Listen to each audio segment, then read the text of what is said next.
Greetings, beautiful people. I'm Natalie Kent, and I'm here today with Katherine Amber Murray, who's also on the east coast of Australia. I'm coming to you from Alice Springs in the central desert of Australia, and today we are talking about how the spiritual bypass is playing out in the current events of our world. So this is a pretty juicy topic, and both of us feel very passionate about this, so that is why we are here. And Katherine is very smart being out bush to do this video. It's a place to be right now, close to nature. So yes, welcome, Katherine. Hello, Natalie, and thank you. It's great to have this opportunity to share our perspective, what is coming to us to share with people on these topics at this time. So looking forward to that. So what are you noticing, first of all, about where people are at in the spiritual bypass of the light and the dark and the different narratives flying around and making sense of it all? That's a lot of questions all at once. Yeah. So what am I noticing particularly about the spiritual bypass? Will I start with that? Okay. So yeah, this is something that I've been noticing, and I feel sad to see it.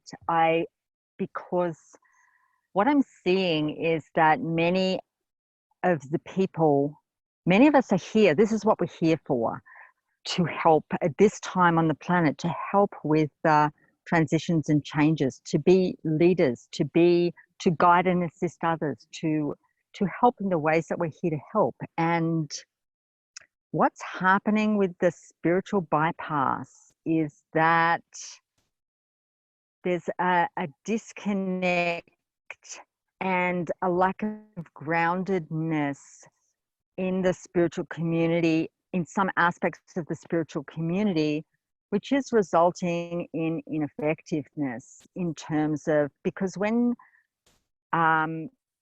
spiritual people, we're great at meditating, at visioning, and those things are so important. Yes, it's important to raise our consciousness, to tap into those higher energies, to vision, to meditate. And we're here in 3D, living in 3D, and there's some very real problems. And I think as spiritual people, we're very comfortable with living in these high energies and not dealing with what's going on. It's an avoidance strategy. It's one of staying in the comfortable high energies. And I think the reason it's important to talk about this is because people may not realize they're doing this, because it's just nice to feel good and to feel love, and we all want to feel this. And my sense in this time is that the guidance I'm receiving is to get really grounded, to just meditating. And I believe this is true overall, that meditating and visioning is only part of the creative process. The other part is taking action, taking aligned action. And I think this is missing. So the result of that is that many people are just sitting back and visioning and meditating and thinking everything's just going to be okay. And to me, that's a spiritual disconnect. I'm concerned about that because I'm seeing many of the people that are here to help, not helping, not proactive. And my guidance, what I'm receiving, is that it's time to, let's bring this through. Many of us are receiving messages. Are we speaking and sharing those? Speaking up with messages that are coming. And I can just feel so much energy going through my body as I'm speaking. And to really wake people up in a very grounded way to, this is getting real, guys. This is getting real. Most of the world is in lockdown. In a short period of time, we have lost our rights and liberty that our ancestors fought hard for. And looks like that's not going away anytime soon. So we can sit and meditate and vision in a room, or we can start speaking up. That's what I'm guided to do. It's an action of speaking up giving people information, sharing information. I believe we need to get hands on with this. We need to get grounded. We need to be speaking up. Everyone has a different part to play. I can't tell you what your part is, but listening, taking that guidance, that coming within, what spiritual insights you have and how you can apply them practically. It's the action that's missing. This is the spiritual bypass. The action's missing. So, my guidance is to get out in nature, to recalibrate in nature. This is going to really help us through this, is to get grounded, to spend time in nature, to perhaps be learning some of the old skills we've forgotten that we may need to know in times ahead. And that's subject for a whole other video. But just coming back to the main points, the spiritual disconnect is just people not doing anything, not speaking up, not taking action, thinking everything's going to be okay. And that's not what I'm seeing. I'm seeing that things are deteriorating, and it's concerns me that it's a false optimism. I think things will, I do see a positive future, but we need to have some strategies to get through what's ahead that may well get a lot worse before it gets better, and to get really grounded. If we're not grounded, I think we're going to be end up by default being part of the problem, not part of the solution. Yeah. Yeah, you actually said something really potent to me the other day. You said we can't be physically imprisoned and spiritually sovereign. That's basically what we are all in right now. We're in physical lockdown, and yet how is that congruent with what these spiritual isms are that are flying around? A lot of spiritual teachers and spiritual people saying, this is all great, the silver lining, blah, blah, blah. This is an ascension process that is, leading, and I agree with you, leading us to greener pastures and a better world. However, there has to be an escalation, and people need to rise. And that means their fire needs to rise. They have to find their sovereignty, and that means they take back their ownership from the authorities. And that is not happening. People are just rolling over and being so obedient right now. Oh yeah, I can't leave the house. I've got all these rules. I'll wear my mask. I'll do this. I'll do that. I'll follow everything to a T, or I might get a fine. That just doesn't wash for me. And so when spiritual people are talking about sovereignty and moving towards this better world, and this is all going in a positive direction, there's a conflict. So it doesn't land in my body when they speak about this. And so when I see people speak, I'm looking for other words that you are saying right now, physically grounded in your base. Can I feel your energy rooted in the ground, your sacral and your base, so that there is that channel that's activated, which means you are taking ownership of your body and you are real about the changes that are happening, and you don't have your head in the sand or in the sky. So it's again that balance of light and dark. And this is why I was so keen to do this with you, Katherine, because you hold the polarity of light and dark so beautifully and in balance. And that is very rare, especially amongst the spiritual teachers of our world. There is usually a bias. And the bias means that we leave the body instead of being fully grounded and centered in the body, in the center of light and dark. Not leaning to one side or the other. As soon as you start to lean, you start to lift off out of your body. Whether you're working in the dark or the light, it doesn't matter. They're as bad as each other because it means that you're leaving reality. And so where people are standing and how they're living their lives right now, physically, how you're physically living day to day is your barometer of how things are really truly going. So if you can't leave your house, or if you are being, the police are knocking on your car door saying you can't be here, if you are not doing things like, starting to grow your own food, or looking at moving, or willing to change your physical reality, then there's something disconnecting there. And that's what I see as a bypass. Yep. I agree, Natalie, beautifully said. And my concern is that with so many people who are just such beautiful beings, they're here to help, they really have beautiful intentions and visions, but without the action and the plan, you know, if there's like there may well be huge food shortages, and if people don't grow their own food, don't prepare for that, um, you know, perhaps some people are at a level that they can just manifest food from the spiritual into the physical, but probably most people aren't there yet. So we're going to actually need Comment to below if that's you. so, you know, I've been learning about bush foods and weeds, you know, edible weeds and things like this, educating myself. So when stuff, if I, I hope I'm wrong, but if I'm not wrong in the direction that I see things going, I'm prepared. And I really encourage you to, you know, be prepared, get grounded, you know, be addressing some of the problems. For example, the potential food shortage, because the supply chains have been interrupted. So because everyone's in lockdown, so at some point it makes sense that there will be food shortages, and just to be aware of that and prepare for that.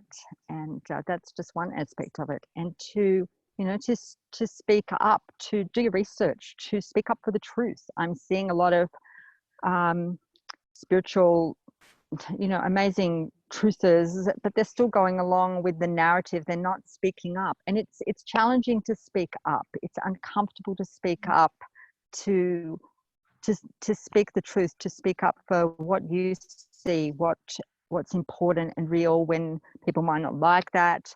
You know, that speaking the truth is something for a lot of people that's very uncomfortable. We might be rejected, we might not be liked if we say unpopular things, and but you know, my guidance this morning is to speak up, to, you know, speak what's coming to me, the guidance, the truth. And it's, you know, there's a sort of tipping point as we keep putting the truth out there, speaking the truth from our own unique perspective, that yes, people are waking up to what is going on in this planet. And it's been going on for a long time. And that comes to another question, is the what's really going on here, the what, you know, what's the gift of the situation in terms of um, what's what's showing up here with the corruption, with the dark forces that are being revealed. Good question. What is the purpose of the dark in all of this? And how, well, my take on that is, how is that actually impacting us? Well, it's unsettling the dark that's inside us and that's been trapped inside our bodies. And so we are having to look at ourselves, and it's going to be uncomfortable. And so if you're sitting in comfort right now, I question that it's something maybe that's disconnecting. And this is what I was saying before about, is your energy rooted in your sacral and your base? Because that's where the dark energies reside. That is the suppression of our sovereign power, is in the lower half of the body. And that's what stops us from getting real about the life we're living and what's truly happening here. And it's also what allows us to be controlled, ultimately controlled in the physical, so that we are not sovereign beings. And so, yeah, the dark gets pushed down because we don't want to let it come up. So all sorts of things happen in the body around that, you know, so people's unexpressed grief and their unexpressed rage, and all of that actually is trapped power. And so we need to access that now, which means there is going to be personal discomfort. Even if your little bubble, your little four walls of your life have not been disrupted, you're still living day to day in your lockdown and you're okay, relatively okay, then you perhaps need to go deeper into yourself and go, what is truly going on here? And am I afraid? And am I taking courageous action? We are all going to be pushed to be courageous now, to find our own bravery in, like you say, speaking up, saying the hard truths, making hard decisions, taking actions that perhaps we never in the past would have considered. You know, some people are going to have to uproot and literally leave their physical premises or where they've been living their whole lives, and they're going to have to leave. They may run out of water, they may run out of food. All sorts of real life scenarios can occur. And so we have to be physically mobilized and ready to do that. And so if we are suppressed in that energy and shutting down that dark, hard stuff, then we're not going to be mobile when we need to be. So this is really important. That's how I see it. What's part of it. Thank you, Natalie. Things were coming to me as you were speaking. Fear is a big piece here, I think. I mean, fear is being fueled by the media, and it's like I'm picking it up as like a group mind virus at the moment. And the thing about fear is that we may not even realize that we're in fear, but the body may be fear lowers the vibration, it blocks off the energy. I think this is what's happening with people a lot. I've felt it myself, I've dealt with it, I've met it and moved through it, and I continue to move through it. When we deal with the fear, when we face the discomfort of,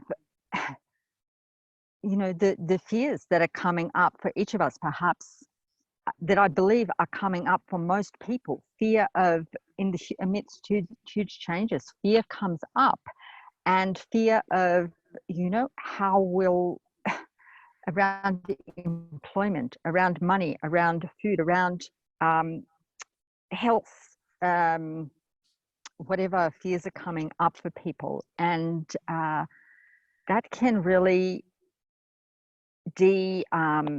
interfere with taking action, interfere with making changes if people are just stuck in fear. And then that feeds the dark. So dealing with the emotions is key here. For us to keep moving, to stay in action, to move forward, is to be willing to deal with the hard stuff, to do the work with what's coming up. I'm getting physical action, physical exercise, physical movement is important. So I really encourage you. You might be in lockdown and not go out. You might be able to go out for exercise.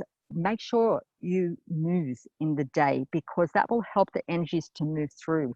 Really need to keep moving. Fear freezes. It stops people taking action. You might not even realize that you're in fear, that your body is in fear and trauma. And this is hitting trauma for many of us, survival trauma. Many of us have been through things like this before. We've been through collapse of society and dangerous situations, survival situations. My body's remembering that, and it's triggered stuff. And I deal with it. I find ways to just nurture myself during that, and also to release the energy by exercise, physical movement. You know, even if you're in lockdown, you can put on some music and do some really active physical exercise, dance, aerobic, whatever. Go out for a walk.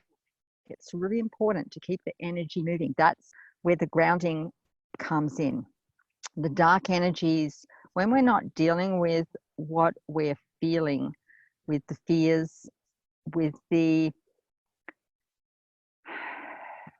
what's coming up for us, with the sense of, there's also a huge sense of disempowerment here that I want to speak to too. That's key in this, that we're dealing with an increase in the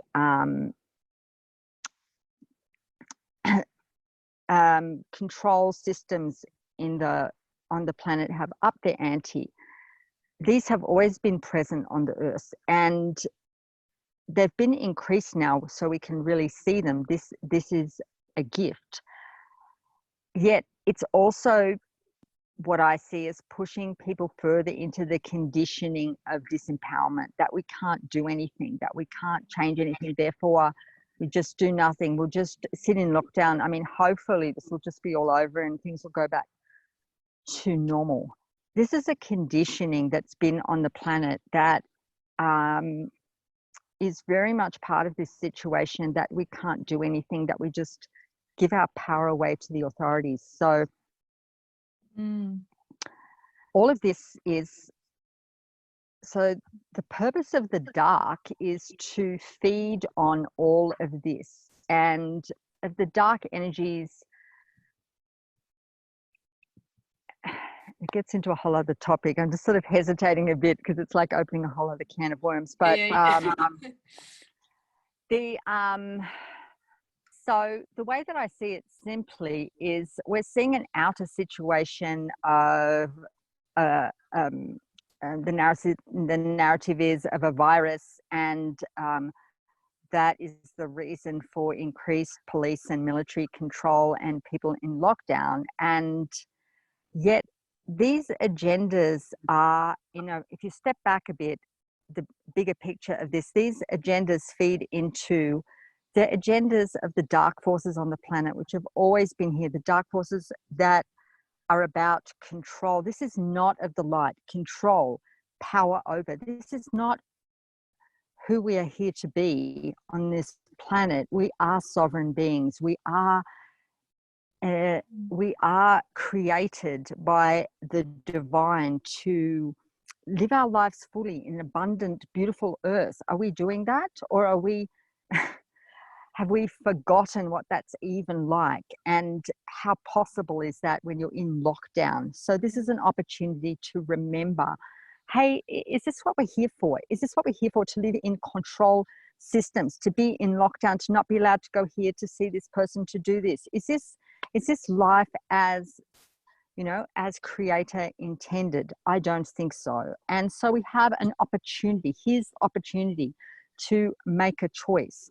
I believe this is an imposed control system that the dark forces have, and whoever is connected with that have worked to hold on this planet for a long time. And now is our opportunity to change that and to return to our sovereignty, to reclaim our sovereignty, to take back our power. But that is going to be a work and an action.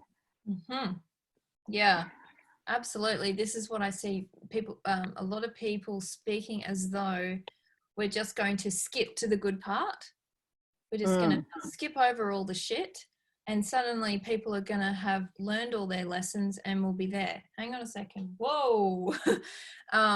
There's a lot of hard truths that need to be recognized, and there's a lot of uprising that needs to occur, and that is a good thing. A revolution is actually required here. So if people aren't revolutionizing their own lives in their own backyard, this is part of what has concerned me, is people just trying to maintain their status quo. Oh, well, I can still do my exercise every morning. I'll just do it at home. I can still talk to people on the phone. I can still have my food at this time. I can, like, it's still a controlled reality. So people are just going into more control to try and control the control, or how out of control they feel. So when actually they should be revolutionizing their life. So what are you doing that you've never done before? Courageous acts, like building a garden if you've never built a garden, or starting to grow food in a pot, or writing to politicians, even if you've never been an activist. Like, anything that is different about your day-to-day physical life is really important now. You should be changing it up, not trying to keep it the same and just waiting for all this to blow over. We don't skip the ascension process. It's a process, it's an evolution. We are going to become different people as a result of this. So yeah, I just think that the empowerment is so important, what you're saying, Katherine. Like, people have to realize that we have the power. It's inside of us. And when we're buffeted and buffering all these different narratives about what's going on, is it actually making us feel empowered and to take different actions, or is it locking us into a story that we're going to be saved? And that's the spiritual bypass of the savior complex and the hero's journey, which is actually an old story that we've all been indoctrinated with in the age of Pisces, that the hero comes along, whether it's Donald Trump or someone else, and saves the day. Well, no, we have to be the heroes. Every single one of us has to now rise and become a hero. So it's a big shift in that brainwashing that we've all been in our movies and our songs, and every story that we've been told since children. There's a hero in every story. Not anymore. It's us, down to us now. Yeah. Beautifully said, Natalie. And a couple of things came to me. Responsibility. I think that's a big word. Taking responsibility for our life, our reality, not Yes. just expecting somebody else to fix it. Not expecting, many countries, the government's given handouts. So that might encourage people to sit back because the government's going to fix it. Okay. That's not a sustainable solution, obviously. So what's your plan then after that? So I do believe we have this time to make, to really have a look at what's going on and to navigate our way forward and to begin to make choices.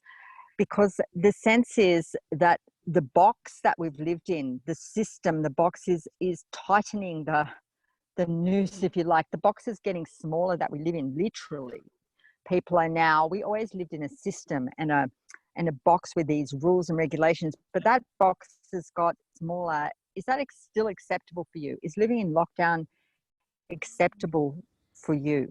If this is not being able to be close to other people, to hug them, to see who you want, to see your family, your loved ones, your friends, is that acceptable for you? If this is part of your life moving forward, is this acceptable for you? At what point? I think we've accepted for so long many things that are not acceptable, that don't sit well, let's put it that way. We may have accepted many things, become conditioned to accept many things that are not acceptable, that don't sit well with us. We've accepted them and we're still accepting it. And, I wonder when people are sitting there all happy and, that references things you said, Natalie, about, people just still keep doing their exercise and their work. But you're in lockdown, Personally, I've been on fire and angry. It's like my highest value is freedom. My ancestors fought for that freedom and right, liberty and freedom. And now, if I'm out driving, I have to have a good reason, or the police can stop and fine me or whatever. This is the world we are living in. Whether we think this is going to last or not last, it's the world we're living in right now. This is not okay for me. This is not, so what's my plan? If I don't want to live in an increasing control society, which I do not agree with, for me, I can think of a comparison that when I've worked in jobs where that began to infringe on my rights, I left. So in this society, at what point do you decide this is not acceptable and begin to make other choices? I'm there with deciding this is actually not acceptable to me. I see most of the world accepting this. Oh, good, you're saving us from a cold or a flu, because it is actually, it's another conversation for another video. According to much of the research I read, it's a bad flu. Okay, so we're all in lockdown for a bad flu. Okay, and we have no rights. I'm not happy about that personally. And so at what point do you decide that some change is needed and that this is not acceptable to you? How much worse is it going to get? I mean, now the government said today about, a way out of this is for people to be tracked and monitored. Are you okay with that yet? Are you still okay with all of this? Are you okay with staying locked down for 18 months? Are you okay? That's been mentioned. Are you okay with being tracked and monitored? And if you have COVID, you have to go in, be detained or whatever. Are you still okay with all of this? Or is it ringing alarm bells? Because it's ringing alarm bells for me. And I'm not okay with it. Yeah. And the alarm bells need to be going off. If they're not going off for you, there's something missing. There's some disconnect, and maybe you're not feeling fully the reality of this situation, and that we need to find a way out of it by becoming different people that cannot be controlled any longer, creating a new reality. And that is done by, you know, small actions, small but consistent actions. And Exactly. like you say, Katherine, firing up, like actually fire up your body. Fire burns off any virus. That's the purpose of fire in the body. Virus cannot exist in a body that is heated up, is hot. And so we should be hot. And when we're hot, we take ownership of this vessel of our bodies. And it can't be controlled by any energy or any external force. And we start to function in a different frequency to that control frequency that's out there in the military and the police and the armed forces. We start to move away from that, and we actually become, in a sense, invisible to them. But that's another video. But you know, it's a process of getting there, and you don't just jump to that. So that's really, I think that's the biggest thing to say here, is that if you're not feeling right now the reality of what is happening to our world, and when I say feeling, I don't mean getting stuck in grief or stuck or immobilized by fear or anything like that. I mean just facing what is actually there in your body, allowing it to move and rise, and then let that inform your next step of how you're going to revolutionize your life, your day-to-day life. So it may be something drastic, it may be less drastic, it may be drastic for you if you've never grown your own food before, or it may be something really drastic like having to move physical location. So or who you're living with, or things like that. Like, that's all really important right now. I can't stress enough the importance of the physical reality that you're living in.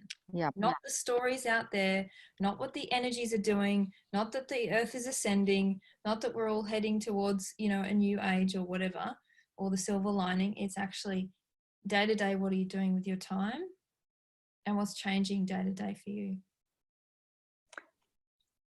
And coming back to, just to wind up, coming back to speaking about sovereignty, Natalie, and choices, beginning to, instead of living in effect, I think with so much going on, it's really easy to fall into living in the effect. Oh, what are the government doing now? What do we have to do now? So instead of living as creators, as the powerful creators we are, instead of making choices and making decisions for ourselves, we're living in reaction, in effect to these changes. So I really encourage you to take this time. Many of us do have more time now to reflect, to get clear, to make choices, to decide, what world do you want to live in? Yes. What does that look like? What's important in that world? What are your values? What's important? For me is coming up freedom. For me is coming up living simply, living close to nature, collaborating with others, helping each other, sharing. These are the values. That's the world that I want to live in. Okay, what can I do today to begin to create that world, to affirm that world, to live in that world, not just in my head, but in, who can I connect with today and collaborate with and share with? If I want to live closer to nature, what are the actions of that? As I said, I'm learning about edible weeds and bush foods and other skills for living close to nature, which is the direction that I'm seeing moving forward, that the change will come from from a really grassroots movement of working together, of living closer to nature, of growing our own food, of sharing and exchanging and helping each other. So some things to think about. Yeah. Oh my God, that's a really powerful note to finish on. How can you take steps towards living more simply, closer to nature, if that's what desire arises for you out of all of this? So yeah, brilliant. Thanks, Katherine. Thank you, Natalie. What I love sharing with you, because I think we both sort of just flow, and I feel inspired by what you say and then flow on from that. So it's a lovely conversation and sharing. Yes, and I applaud your fire. So anyone who's firing up right now, support that in yourself, because it's only going to lead you to positive change. So yeah. And reminding that fire may come up as feeling angry, and you know, people may have been taught that anger is a bad thing, but in Chinese medicine, anger is the energy of change. Anger is the energy that brings about change. When something is not right, there is a righteous anger, Mm. and that